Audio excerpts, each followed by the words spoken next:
오늘 말씀의 제목은 충성하여 생명의 관을 받는 교회입니다.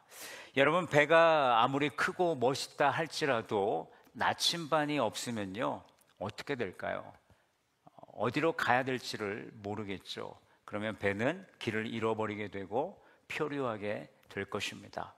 교회도 마찬가지입니다. 비전 없이 시작을 하면, 사역을 하면 열심히 움직이지만 방향은 흐려지고 결국 지치고 흩어지게 되는 것이죠. 그러나 비전이 분명한 교회는 다릅니다. 모든 성도가 같은 마음, 같은 방향을 바라보며 걸어가게 됩니다. 비전이 있는 교회는 힘이 있고 비전을 아는 성도는 흔들릴 이유가 없는 것입니다. 그래서 오늘은 우리 교회의 비전을 다시 한번 여러분들과 나누면서 새겨보려고 합니다. 우리가 교회에 충성을 하려고 하는데 교회의 비전을 모른다면 우리가 온전히 교회에 충성할 수 있을까? 우리 교회의 비전을 우리 다 함께 큰 목소리로 읽어보도록 하겠습니다. 시작. 월드 사역으로 예수님의 명령에 충성하여 생명의 관을 받는 교회. 아멘. 이 비전을 머리와 마음에 새겨두시기를 바랍니다. 누군가 물어봤을 때 월드 사역으로 예수님의 명령에 충성하는 교회, 그 교회라는 그 비전이 여러분들의 입술에서 나오기를 원합니다. 이 비전은 세 부분으로 나눌 수 있는데요. 첫 번째는 목표입니다. 목표는 충성하여 생명의 관을 받는 교회. 그렇다면 우리가 무엇에 충성을 해야 되는가? 그것이 이제 우리의 두 번째 사명이 되겠죠. 우리는 예수님의 명령에 충성을 다해야 됩니다. 예수님의 명령이 너무 많은데 목사님 뭘 지켜야 됩니까? 오늘 두 가지를 나눌 텐데요. 바로 예수님의 지상 대계명과 예수님의 지상 대명령입니다. 그렇다면 우리가 그것을 어떻게 실현해낼 것인가? 세 번째 전략입니다. 월드 사역, 즉 교회의 5가지 기능으로 우리는 그 사명을 실천해 나갈 것입니다. 오늘 설교를 나눌 때 오늘 우리 교회의 비전의 목표와 사명을 알고 우리가 교회에 충성하는 성도들이 되시기를 바랍니다. 나머지 교회 비전의 전략은 제가 11월 달에 여러분들과 4주 동안 그것을 나누려고 합니다. 그때 더 자세히 나누고요. 오늘은 우리 교회 비전의 목표와 사명을 함께 나누도록 하겠습니다. 이 비전은 사실 교회에 거시기 전에 먼저 여러분의 비전이 되기를 원합니다. 방향을 아는 자만이 끝까지 충성할 수 있기 때문입니다. 오늘 말씀을 통해 우리 모두가 이 비전을 붙들고 또 끝까지 충성하는 우리 서머나 모든 성도들이 되시기를 예수님의 이름으로 간절히 축원합니다. 먼저 우리 교회의 목표는 충성하여 생명의 관을 받는 교회입니다. 요한계시록에는 예수님께서 아시아 7교회에 편지를 보내시죠. 그 가운데 우리 서머나 교회는 책망 없이 칭찬받은 교회였습니다. 서머나 교회는 가장 혹독한 고난과 핍박 속에서도 믿음을 버리지 않고 끝까지 충성했던 교회였다라는 것이죠. 오늘 본문 중반절에서 주님은 경고하고 계십니다. 마귀가 장차 너희 가운데서 몇 사람을 옥에 던져 시험을 받게 하리니 너희가 10일 동안 환난을 받으리라. 여기서 시험은 믿음을 흔드는 공격입니다. 신앙을 버리게 하는 핍박인 것이죠. 그 고난이 10일 동안 이어진다라고 말합니다. 문자적인 열흘이기보다는 끝이 있는 제한된 어떤 그런 고난의 기간이라고 보시면 되겠습니다. 즉 주님은 그 고난을 허락하시지만 그 고난의 끝도 우리 주님께서는 붙들고 계심을 우리가 잊지 않았으면 좋겠습니다. 그리고 그 고난 가운데서 성도들에게 한 가지 명령을 오늘 주셨습니다. 내가 죽도록 충성하라. 여기서 죽도록이라는 말은 죽을 때까지 어떤 시간을 의미하는 것이 아니라 죽음을 각오하고 내가 정말 나의 믿음을 지키기 위해서 헌신하라라는 그런 헌신의 강도를 우리에게 말해주는 것이죠. 목숨을 걸고 신앙을 지킬 수 있는 성도로서 그 삶을 살아내야 된다라는 것입니다. 그리고 그 끝에 주님은 약속하셨습니다. 그리하면 내가 생명의 관을 내게 주리라. 여기서 생명의 관은 영원한 생명을 말하는 것입니다. 예수님과 함께 다스리는 영광의 보상을 말하는 것이죠. 이 약속이 있기에 오늘도 우리는 고난 가운데서도 우리의 믿음을 버리지 않고 끝까지 믿음을 지키며 충성하며 나아가고 있습니다. 내가 죽도록 충성하라. 그리하면 내가 생명의 관을 내게 주리라. 이 말씀은 과거의 서머나교회를 향한 말씀만이 아니라 오늘 이 지구 온 지구에 있는 모든 교회를 향한 하나님의 말씀입니다. 그리고 우리 교회는 이 말씀을 교회의 목표로 삼고 있습니다.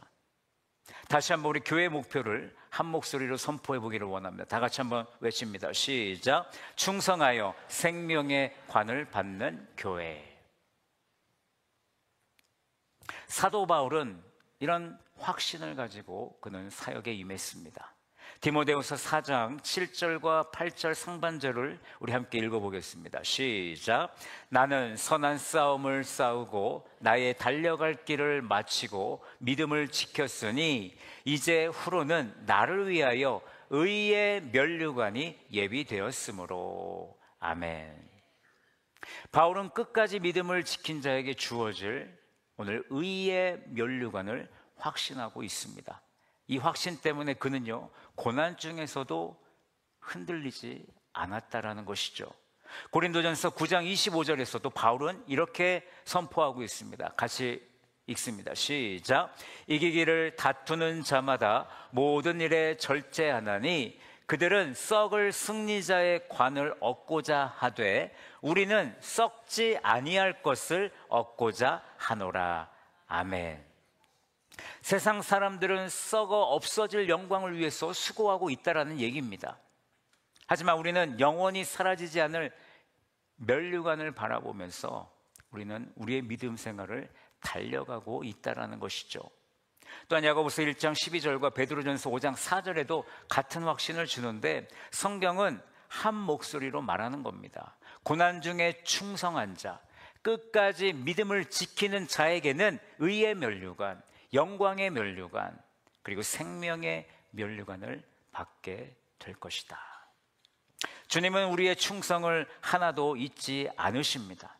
반드시 저와 여러분들에게 면류관으로 갚아 주실 줄로 믿으시기 바랍니다. 저는 지난 5월 파머스 마켓이라는 곳을 한번 잠깐 제 아내랑 장을 보러 갔습니다. 근데 그 파머스 마켓을 딱 지나갈 때 보면요, 꽃들이 이렇게 있어요. 근데 제가 해바라기 꽃에 딱 꽂힌 거예요. 저를 막 보면 웃고 있는 것 같은 느낌. 네.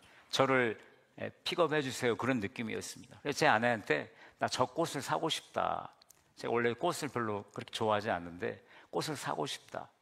구입을 했습니다. 집에 와서 어떻게 했을까요? 꽃이 햇빛이 잘 드는 곳에 꽃을 두고 물을 주기 시작했죠. 그런데 시간이 지나면서 점점 제가 바빠져서 그런 건지 관심이 없어서 그런 건지 물을 주지 않기 시작했고 관심을 갖지 않았습니다. 그랬을 때 제 아내가 그 꽃이 시들었기 때문에 그 꽃을 쓰레기 봉지에 버리게 되었던 것이죠. 그때 문득 들었던 생각이 내가 왜 끝까지 그 꽃을 돌보지 못했을까?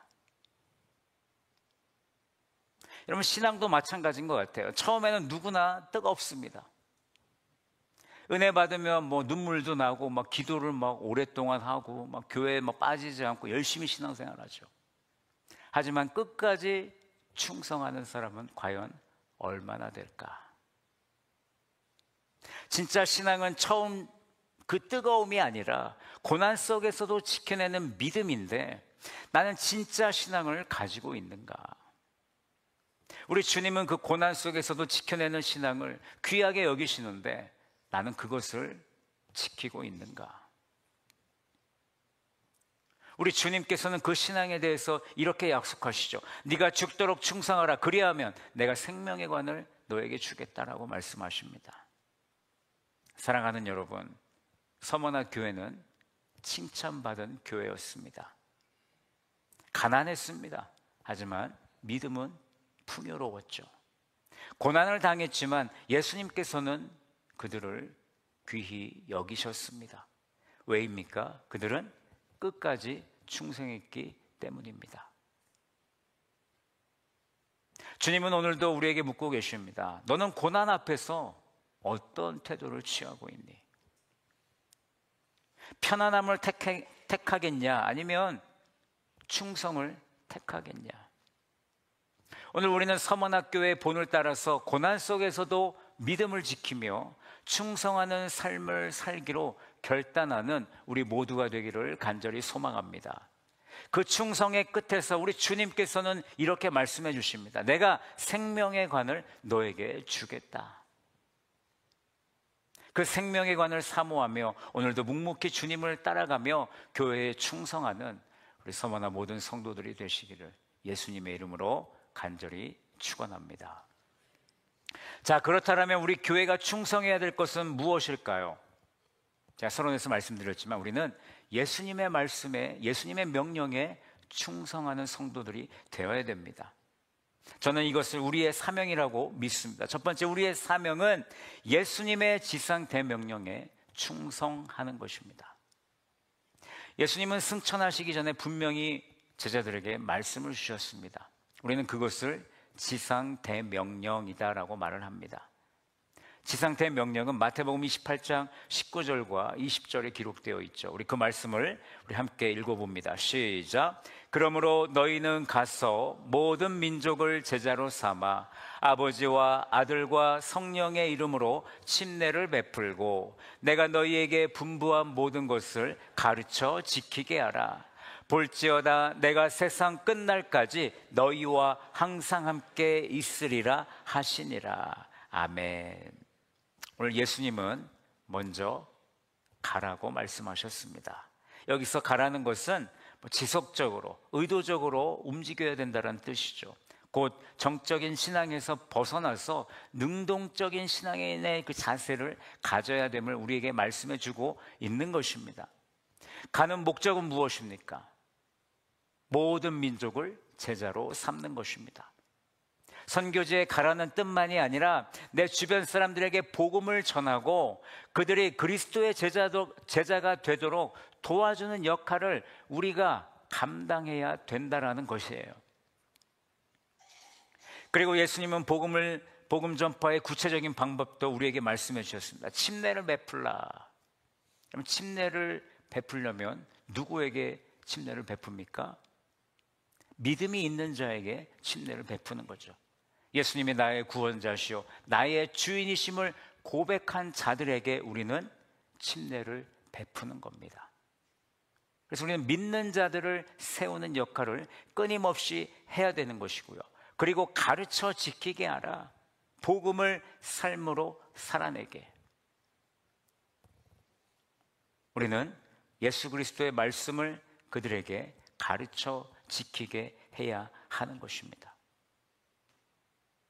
여러분, 이 명령은 일회성으로 끝나지 않았습니다. 그때 있었던 그 제자들에게만 주어진 것이 아니라 오늘 이 자리에 함께 예배드리는 모든 성도들에게 주어지는 사명인 줄로 믿으시기 바랍니다. 그리고 그 사명을 감당하는 자에게 오늘 예수님은 놀라운 약속을 우리에게 주셨어요. 내가 세상 끝날까지 너희와 함께 있으리라. 복음을 전하는 일은 두렵고 여러분 어렵게 느껴질 수 있죠. 하지만 주님은 오늘 우리와 함께 하시겠다라고 약속하셨습니다. 두려워하지 말라는 것이죠. 이 약속이 바로 우리가 복음 전파에 충성할 수 있는 근거가 되는 것이고 힘이 되는 것입니다. 바울은 지상 대명령에 인생을 걸었습니다. 사도행전 20장 24절에 그는 이렇게 고백합니다. 다 함께 읽습니다. 시작. 내가 달려갈 길과 주 예수께 받은 사명 곧 하나님의 은혜의 복음을 증언하는 일을 마치려 하면은 나의 생명조차 조금 더 귀한 것으로 여기지 아니하노라. 아멘. 여러분, 바울은 복음을 전하기 위해서 생명조차 아끼지 않았더라는 거예요. 사도행전 보십시오. 바울의 그 복음 전파할 때 어떤 사람들이 그에게 다가왔습니까? 맞아, 죽을 뻔한 적도 있습니다. 언제 어디서나 복음을 증거하면 늘 고난과 핍박이 따랐습니다. 매를 맞았고 배를 타고 정말 험한 그 복음의 여정을 걸어야만 했습니다. 결국 그는 복음을 전하는 것이 자기 인생의 전체의 목표임을 분명히 알았고 그 사명 앞에 충성을 다하는 모습을 우리는 말씀을 통해서 볼 수가 있습니다. 그렇다면 오늘 이 말씀을 우리의 삶과 교회 차원에서 우리는 어떻게 적용할 수 있을까? 먼저 개인적으로는 전도할 한 사람의 이름을 품었으면 좋겠습니다. 지금 떠올려지는 이름이 있을 거예요. 이 사람은 정말 예수님을 믿었으면 좋겠는데, 이 사람이 정말 예수님을 믿어야 되는데, 그를 위해서 기도하시고 그를 위해서 섬기시고 복음을 전할 기회를 구하는 우리가 되었으면 좋겠습니다. 작은 시작이지만 이 충성이 하나님의 나라를 세워간다라는 그 믿음이 우리에게 있기를 원합니다. 그리고 교회적으로는 우리가 모든 사역을 통해 제자를 세우는 공동체가 되기를 간절히 소망합니다. 여러분, 예배를 통해 제자가 주님을 만나도록 돕기를 원합니다. 또 교육과 훈련을 통해 말씀 위에 세워지도록 돕기를 원하고요. 봉사와 선교를 통해 세상 속에서 그리스도의 삶을 살도록 파송을 하기를 원합니다. 이것이 바로 지상태 명령에 충성하는 교회의 모습이 아닐까 저는 생각해 봅니다. 오늘 주님은 말씀하셨습니다. 가서 제자 삼으라. 이 말씀에 순종하며 복음을 들고 나아갈 때 오늘 주님은 약속하셨죠. 볼지어다 내가 세상 끝날까지 너희와 항상 함께 있으리라. 이 확신으로 지상 대명령에 충성하는 서머나교회 모든 성도들 그리고 우리 교회가 되기를 간절히 축원합니다. 두 번째, 우리의 사명은 예수님의 지상 대계명에 충성하는 것입니다. 예수님께서 우리에게 맡기신 명령 중에 가장 큰 계명은 단 하나입니다. 하나님을 사랑하고 이웃을 사랑하라. 이것이 바로 지상 대계명입니다. 여러분, 교회는 진리만 전하는 곳이 아니죠. 사랑을 실천하는 곳입니다. 사랑 없는 교회는 교회라고 말할 수가 없습니다. 오늘 누가복음 10장 25절 28절까지 말씀을 보시면 율법교사와 예수님의 대화가 나옵니다. 율법교사가 이렇게 묻습니다. 선생님, 내가 무엇을 해야 영생을 얻습니까? 예수님께서 말씀하시죠. 율법에 뭐라고 써 있냐?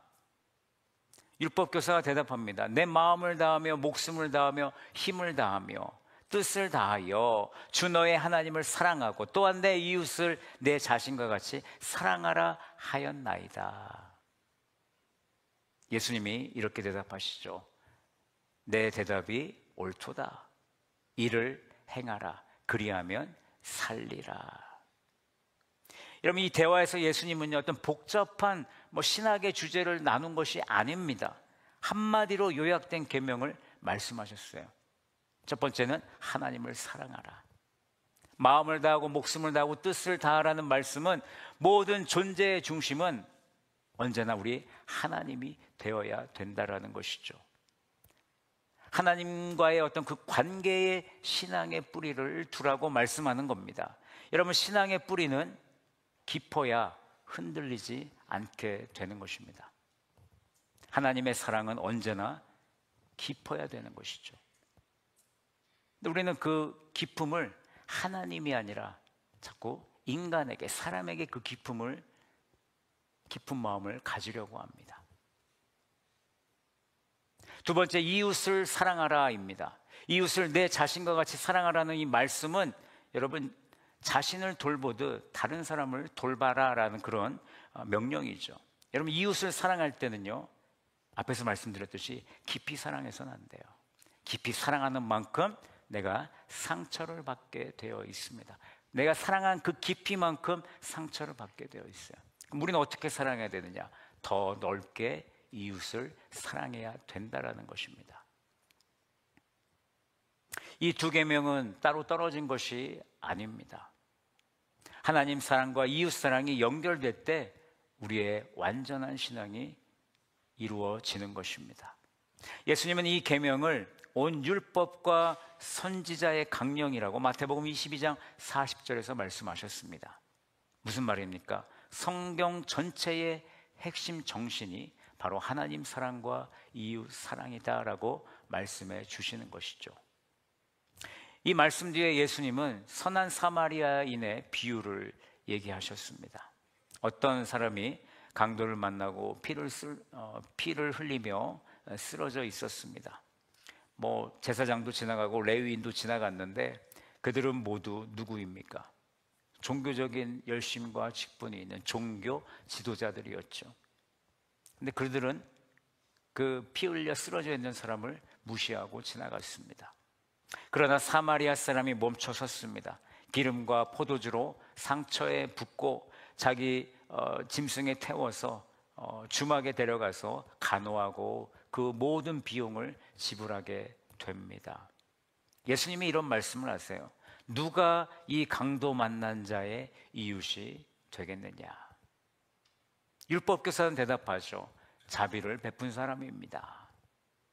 예수님이 다시 말씀하십니다. 너도 이와 같이 하라. 여러분, 사랑은 감정이 아니라 행동이 되어야 합니다. 사랑은 생각이 아니라 실천이 되어야 합니다. 예수님은 그 사랑에 저와 여러분이 충성하기를 원하고 계신다는 것이죠. 그렇다면 우리는 어떻게 이 지상 대계명에 충성할 수 있을까? 개인적으로는 이번 주에 여러분 한 명의 성도를 진심으로 섬길 수 있기를 원합니다. 우리는 보통 교회 오면 누구와 대화를 하십니까? 나와 친한 사람, 나와 깊은 관계에 있는 사람과만 대화를 하려고 하죠. 교회 온 지 얼마 안 되신 성도들, 또 평상시에 서먹서먹했던 사람들과는 대화를 잘 하지 않습니다. 하지만 이번 주는 우리가 낯선 새 가족, 오랜만에 나온 지체들, 혹은 늘 보지만 말을 걸어본 적이 없는 성도들과 함께 대화를 나누는 여러분들이 되셨으면 좋겠습니다. 목사님, 무슨 대화를 나눠야 되나요? 안부 물어보시면 되고요. 요즘 기도 제목이 있는지 물어보시면 되고, 내일부터 기도 마라톤이 있는데 기도 마라톤에 같이 참여합시다라고 한마디 해주시면 얼마나 좋겠습니까?